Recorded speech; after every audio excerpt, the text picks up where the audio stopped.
Okay, I thought I'd make a video for you kind of explaining a little bit more about our first type of special right triangle, which is a 45-45-90 right triangle. It's also called an isosceles right triangle because if you'll remember from earlier this year, isosceles means that that triangle has two equal sides. And if a triangle has two equal angles, like this one does, 45 and 45, then it has to have two equal sides. So this one, the sides are both 1. And when the sides are both 1, we've already looked at Pythagorean theorem. So we could do 1 squared plus 1 squared equals c squared. 1 squared is 1, another 1 squared is 1 equals c squared. So we'd have 2 is equal to c squared, and then square root it.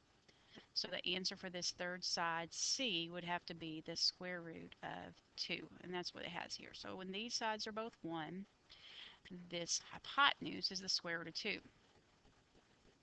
What if the sides are both 2?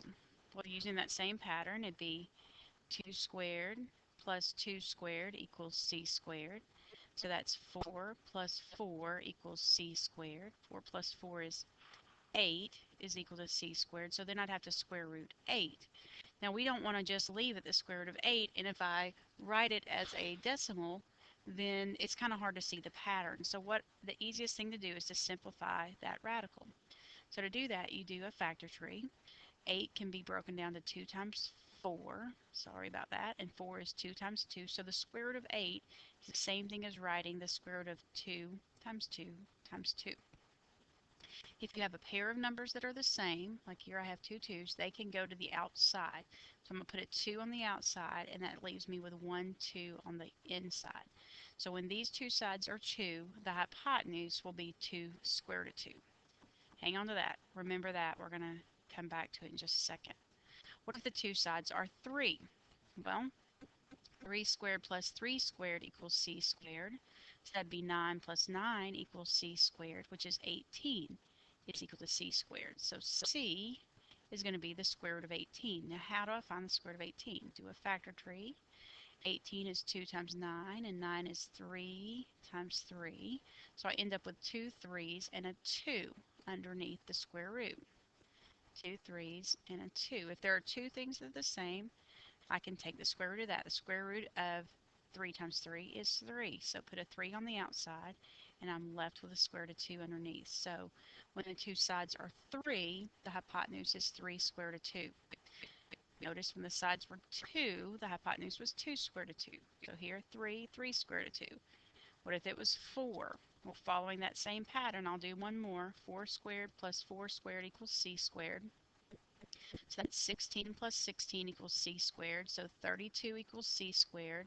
So it's the square root of 32, which is going to be, I'll come over here and do a factor tree. 2 times 16, 2 times 8, 2 times 4, 2 times 2.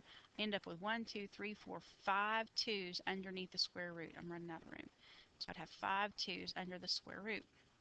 Anytime there's a pair, they can go to the outside. So I'm going to take two 2's out, and you multiply them when you take them out, and that'll leave me with 1, 2 underneath. So 2 times 2 is 4 square root of 2. So if these two sides are 4, then this side is going to be 4 square root of 2. I'm not going to do 5 because I think you've got the idea. When the sides are both 5, 5, 5, it's going to be 5 square root of 2 for this side. When the sides are both 8, I can do all the work, but if it's 8 and 8, I'm going to get 8 square root of 2 for the hypotenuse. There is a pattern. Um, let's talk a little bit more about simplifying radicals to make sure that you can do that. If I have 28, 28 is 4 times 7 is 4 is 2 times 2. So I have two 2's and a 7. So if I were going to simplify that, I'd put a 2 on the outside and I'd be left with a square root of 7. The square root of 25, well 25 is 5 times 5. So that means I put a 5 on the outside and there is nothing left underneath. So the square root of 25 is 5. For 32, it'd be like 4 times 8, and 4 is 2 times 2, and 8 is 2 times 4, and 2 times 2. So I would end up with two 2's on the outside and a 2 left underneath. So that's going to be 4 on the outside and a 2 underneath. 48 is 6 times 8, and 6 is 2 times 3, and 8 is 2 times 4, and 2 times 2. So I end up with let's see, I've got two 2's going to the outside, so 2 times 2 would be a 4 on the outside, and I'm left with a 3 that I don't have anything to pair it with, so it stays underneath. And 50. 50 is 5 times 10. 10 is 2 times 5, so I have two 5s. So I'm going to put a 5 on the outside, and a square root of 2 is left over. So hopefully you've simplified radicals before, but that's just a quick overview of that. So here we go. We can fill in this whole table. If I've got 1 and 1, I get 1 square root of 2, or just square root of 2. 2 and 2 is 2 square root of 2.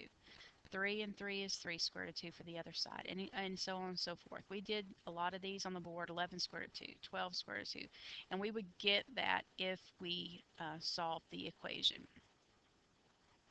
Now remember, if it's a 45, 45, 90 right triangle, both legs must be the same length. If you are given a leg, all you have to do is multiply by the square root of 2 to get the hypotenuse. And if you're given the hypotenuse, you can just divide by the square root of 2 to get the legs. So that's a little overview of that. I'm going to stop this video right here, and and hopefully that can help you kind of get through these notes. We're going to probably do more tomorrow.